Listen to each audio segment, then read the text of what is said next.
So hopefully you tried the funnel problem, and hopefully you didn't find it as fun as some of the memes that were easily found when I Googled BC Calculus funnel problem. So here we go.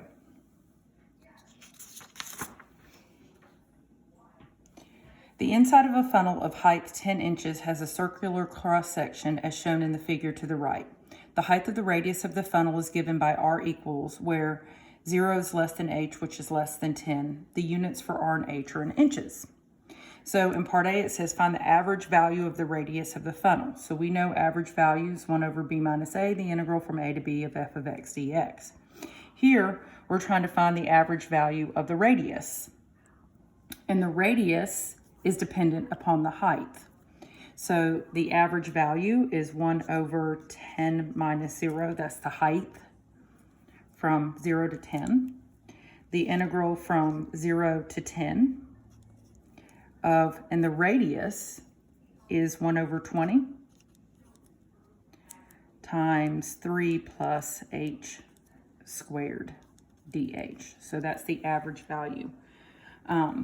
So I'm going to pull the 1 over 20 out front because it's just a constant. So 20 times 10 is 1 over 200. And when I integrate 3, I get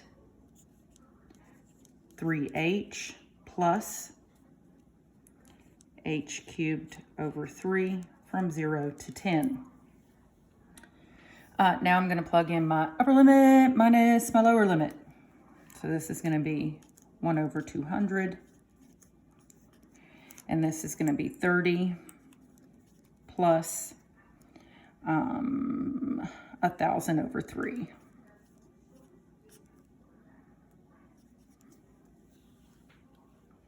Now, minus 0 minus 0. I can leave it like this. I'm going to be done on the AP exam. But just to double check and make sure that I got it right, I'm going to go ahead and I'm going to add them together. So this is going to give me, this is 90 over 3, which is going to give me 1,090 over 200 times 3. So I can cancel these, and I'm going to get 109 over 60. So I did get the correct answer. 1 point for the integral, 1 point for the antiderivative, and 1 point for the answer that we did get right. Problem 2 says find the volume of the funnel. Remember, every single time you're finding volume, you're finding the area of the cross section. Well, these cross sections are circles. So volume is equal to pi r squared. The integral of pi r squared. So the funnel has a height from 0 to 10. So this is going to equal the integral from 0 to 10. I'm going to go ahead and pull the pi out front. And this is going to give me, they gave me the radius of the circle. I didn't have to figure it out. 1 over 20 times 3 plus h squared dh. Pi r squared. Now, I'm going to go ahead and 1 over 20, when I square it, is 1 over 400. And I'm going to pull the pi over 400 out front. The integral from 0 to 10. And when you square a binomial, you do not get a binomial. 3 times 3 is 9. 3 times h squared is 3h squared. You double it and you get 6h squared. And h squared times h squared is h to the 4th dh. So I just pulled 1 over 20 that I squared out front. So I got pi over 400, and I squared my binomial, and now I'm going to take my antiderivative. So pi over 400 is going to stay out front, And then I'm going to integrate and get 9h plus 6h cubed over 3. 6h cubed over 3 is 2h cubed. And then plus h to the 5th over 5 from 0 to 10. Again, now I'm going to plug in my upper limit minus my lower limit. So pi over 400 is going to stay out front. My upper limit is 90 plus 2,000 plus 1, 2, 3, 4, 5. 100,000 over 5 minus 0, minus 0, minus 0. So my upper limit minus my lower limit. Again, on the AP exam, done. But because I want to go ahead and check to make sure that I got the right answer, I'm going to go ahead and all of these have a 0, so I'm going to cancel this 0 with 1 with all of these. So this is going to give me pi over 40. This is going to be 9 plus 200 is 209 plus 5 goes into there 2,000 times. So then I get 2,209 pi over 40. So we got it right. Again. Now on your AP exam, you know you're going to have a calculator, so I'd go ahead and plug in my calculator and get the answer. Problem C, the funnel contains liquid that is draining from the bottom. At the instant when the height is 3 inches, the radius of the surface of the liquid is decreasing at a rate of.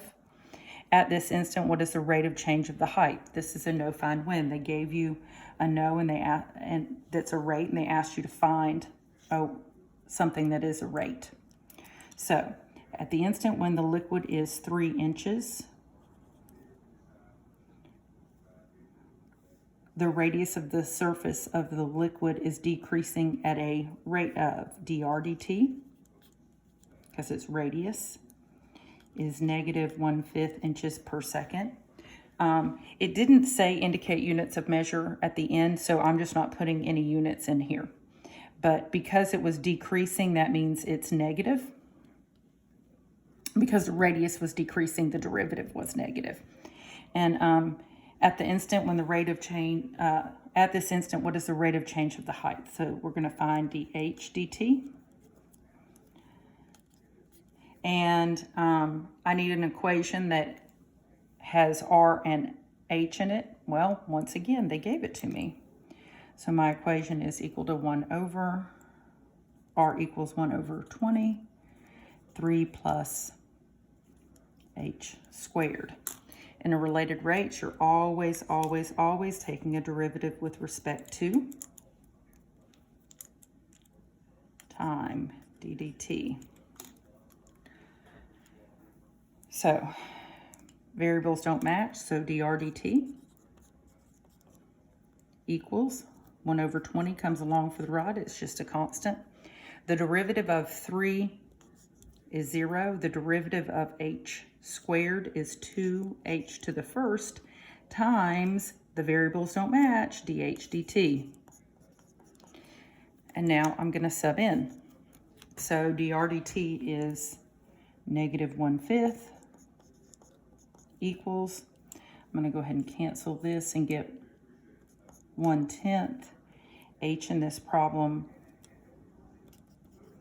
was 3, and dh dt is what I'm looking for. So negative 1/5 equals 3 over 10 dh dt. So I'm going to multiply by 10/3.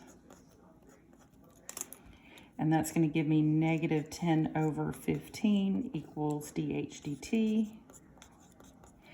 And that means that it is actually negative 2/3. So boop, boop. dH dt is negative 2/3. So this one, you got 2 points for the chain rule. And the chain rule was the fact that when you took a derivative of h squared, it was 2h dH dt. You remembered that implicit piece. When you're doing a no find when or a related rates, it's always going to be the implicit derivative. Thanks.